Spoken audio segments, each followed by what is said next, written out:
Olá pessoal, sejam bem-vindos a mais uma live sobre nutrição canina e alimentação natural. Hoje eu vou falar sobre um assunto que gera muitas dúvidas na cabeça da maioria dos tutores. Como calcular a quantidade de comida adequada para os filhotes? O quanto de comida devo dar para o meu cachorro filhote? Eu vou mostrar aqui uma ferramenta que existe e ensiná-los a usá-la para que você consiga alimentar o seu filhote em casa e da forma segura. O maior problema que temos com os filhotes é que a gente não pode dar comida de menos, porque senão eles vão se desenvolver abaixo do que é considerado ideal. E ao mesmo tempo, não pode dar comida demais, porque aí eles vão crescer filhotes obesos ou com sobrepeso. E isso vai trazer uma série de consequências que vão prejudicar muito a saúde desses cães. E isso tanto para a alimentação natural, quanto para cães que se alimentam de ração. A maioria dos tutores cometem um erro muito grave, que é deixar a ração à vontade para os filhotes consumirem. Normalmente, cães não conseguem controlar o apetite de maneira adequada, e filhote é pior ainda. Principalmente as rações, que têm aditivos artificiais, que estimulam a palatabilidade, porque nenhuma marca de ração quer que seu produto não seja palatável, que o animal não se interesse. Então, você precisa ficar muito atento à alimentação dos filhotes. A alimentação dos filhotes exige mais responsabilidade ainda do que a alimentação de cães adultos.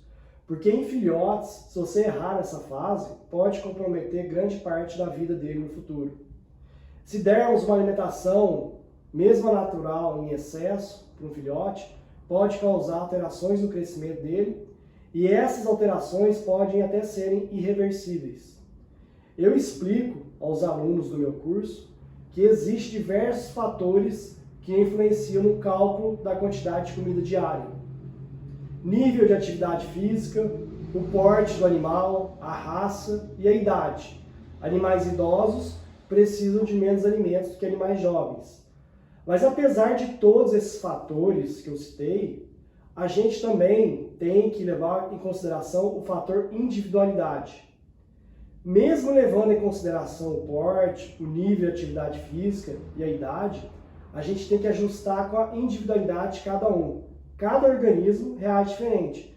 Então temos também que ter o bom senso de observar o dia a dia e avaliar a necessidade de ir ajustando a dieta. Filhotes vão estar em uma curva ascendente de crescimento, vão estar ganhando peso todos os dias. E como saber se esse ganho de peso está correto de acordo com o seu porte? É isso que vamos falar aqui agora. Existe um gráfico que é muito parecido com o gráfico utilizado para monitorar o crescimento de bebês, se eles estão se desenvolvendo de maneira adequada. Mas antes de eu entrar aqui em desenvolvimento, eu vou falar sobre a frequência da alimentação. Quantas vezes você precisa alimentar seu filhote por dia? Até 3 semanas, o filhote é amamentado apenas pelo leite materno. A partir da 3ª semana, entre as mamadas, já pode fazer uma transição com a ração umedecida, se o cachorro for comer só a ração, ou com a própria alimentação natural, bem processada e molinha, se ele for comer desde cedo a alimentação natural.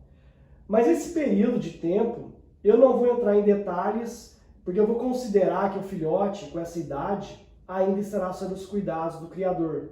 Se você não é criador, se não tem conhecimento sobre o assunto, não coloque a sua cachorra para se reproduzir. Você pode colocar a vida dela em risco. Então vamos considerar aqui a partir dos 2 meses de idade, que é o período que o filhote saiu da mãe e já entra na casa do tutor.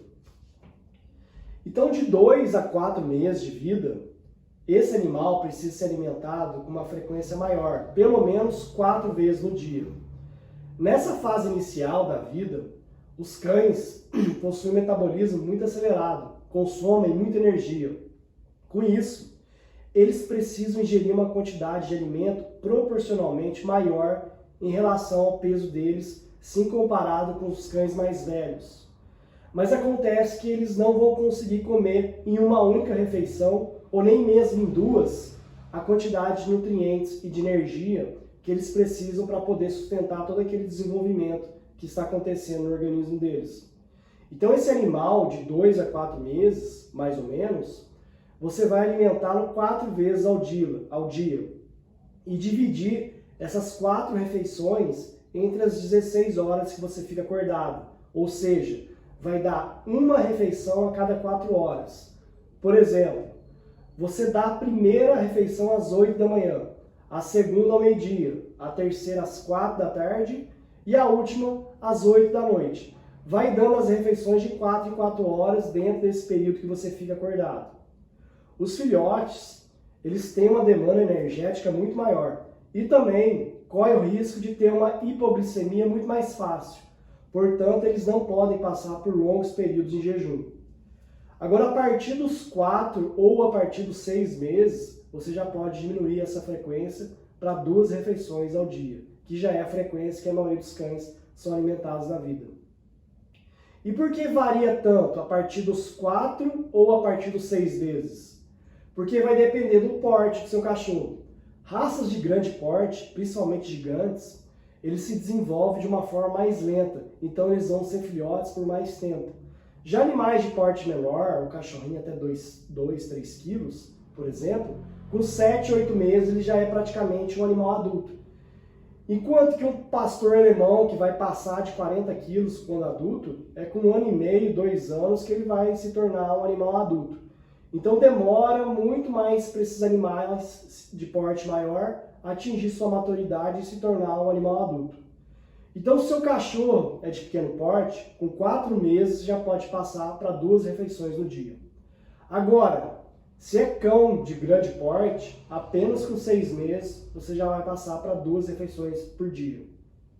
E cães de médio porte ficam no meio termo, pode iniciar 2 refeições ao dia com 5 meses.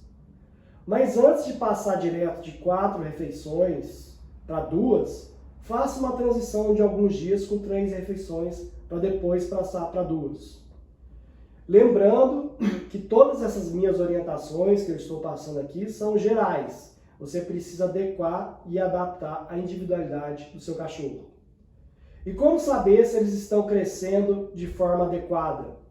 A gente precisa acompanhar o gráfico da curva de crescimento que eu vou explicar agora. Quais as considerações que você deve levar em conta para analisar esse gráfico? Primeiro, é importante você saber que a curva de crescimento do macho é diferente da fêmea, então são gráficos diferentes. Segundo, você precisa saber qual que será o peso final do seu cachorro quando ele se tornar adulto. Não precisa ser o peso exato. E você vai descobrir isso com uma consulta rápida no Google. Digita lá, peso médio pastor alemão macho, ou peso médio poodle fêmea. Ali você vai ter uma faixa média de peso. Agora, se seu cachorro é mestiço, não tem raça definida, você pode obter essa informação com o veterinário quando levá-lo para vacinar. Além dessas duas considerações, sexo e faixa de peso, quando adulto, precisa saber também quantos meses tem seu animal. Nesse gráfico que eu estou apresentando, ele é mensurado em semanas e não em meses. Então, por exemplo, esse é um gráfico para fêmeas, em que o peso máximo dela, quando adulto, será de 6,5 kg no máximo. Então você consultou lá no Google, e se o peso do seu cachorro, quando adulto, não passar de 6,5 kg, é esse gráfico que você vai utilizar. Tem gráficos para machos e fêmeas, de todas as faixas de peso. Se você que está me assistindo aqui e quer ter acesso a esses gráficos, é só me mandar mensagem aqui nos comentários que te envio por e-mail. São 10 gráficos, aí você escolhe o gráfico referente ao sexo e à faixa de peso do seu animal. Aí já é um outro gráfico que está aí, por exemplo, para fêmeas que, quando adultas, vão atingir de 6,5 a 9 kg de peso. Vocês podem observar que esses gráficos possuem uma faixa bem ampla para você considerar. Por isso, não precisa se preocupar em acertar o peso exato quando adulto. Você tem aí nesse gráfico uma boa margem de erro. Mas, por exemplo, vamos considerar esse gráfico aqui de fêmeas que não vão passar de 6,5 kg quando adultas. O gráfico basicamente trabalha com dois fatores. Embaixo, na linha horizontal, são as semanas de vida do seu animal. E em cima, na linha vertical, o peso em quilos. Nesse gráfico, o objetivo é conseguir identificar se seu filhote está dentro dessas curvas. Por exemplo, vamos imaginar que você está com um animal com 15 semanas de vida. E hoje ele pesa 1,5 quilos, 1,5 kg. Aí você faz uma marcação aqui. Aí passou mais 4 semanas. Você pesou ele novamente e deu 1,750 kg. Aí faz outra marcação aqui. E assim por diante. Você vai marcando e vai anotando. O que tem que acontecer? Quando você ligar esses pontos, uma vez que ele caiu dentro dessa faixa de curva, na primeira pesagem, a curva de crescimento dele tem que permanecer aqui dentro. Vamos imaginar uma outra situação em que o peso do cachorro não está indo de acordo com a faixa correta de crescimento. Então você pesou 2 quilos e esse primeiro peso dele caiu aqui dentro. 5 semanas depois você pesou ele novamente e o peso dele se manteve em 2 quilos. Se você traçar uma linha, vai ver que seu animal saiu da curva. Isso significa que ele está comendo menos ou está ganhando menos peso do que ele precisa. Isso pode ser devido à quantidade de comida que está incorreta ou pode ser também devido a alguma doença. Aí o que você tem que fazer? Ou aumenta a quantidade de comida ou levá-lo ao veterinário se for alguma doença. Porque ele tem que voltar para dentro dessa faixa inicial. E não é porque ele saiu dessa curva inicial e foi para a curva de baixo que ele pertence agora a essa curva de baixo. Ele tem que voltar para dentro desse intervalo inicial. Uma vez dentro da curva, ele tem que seguir seu crescimento certinho até o final dentro dessa mesma curva. E pode acontecer ao contrário também. Você pesa ele primeiro por 15 semanas, aí você esquece e pesa ele novamente só daqui 5 semanas. E ele está aqui. O que isso significa? Que ele está ganhando peso além do que é esperado, está ficando obeso. E principalmente para raças de grande e médio porte, isso pode ser um grande problema. Pode comprometer toda a sua parte óssea e causar doenças ortopédicas no futuro. Então, nesse caso, você precisa reduzir a quantidade de comida e fazer esse controle semanalmente para ele voltar para essa curva inicial. E não existe intervalo de curva melhor ou pior. O importante é eles se manterem dentro da curva inicial. Uma vez que foram colocados lá dentro da primeira pesagem, tem que se manter ali naquela curva durante todo o seu crescimento. No início pode parecer um pouco complicado, mas não é. Só marcar direitinho idade e peso e monitorar a curva de crescimento. Beleza, pessoal? Agora você consegue acompanhar de uma forma segura o desenvolvimento do seu animal. Se você quiser esse gráfico, escreve aqui nos comentários que te envio pelo e-mail. Muito obrigado por me acompanhar até aqui e até a próxima.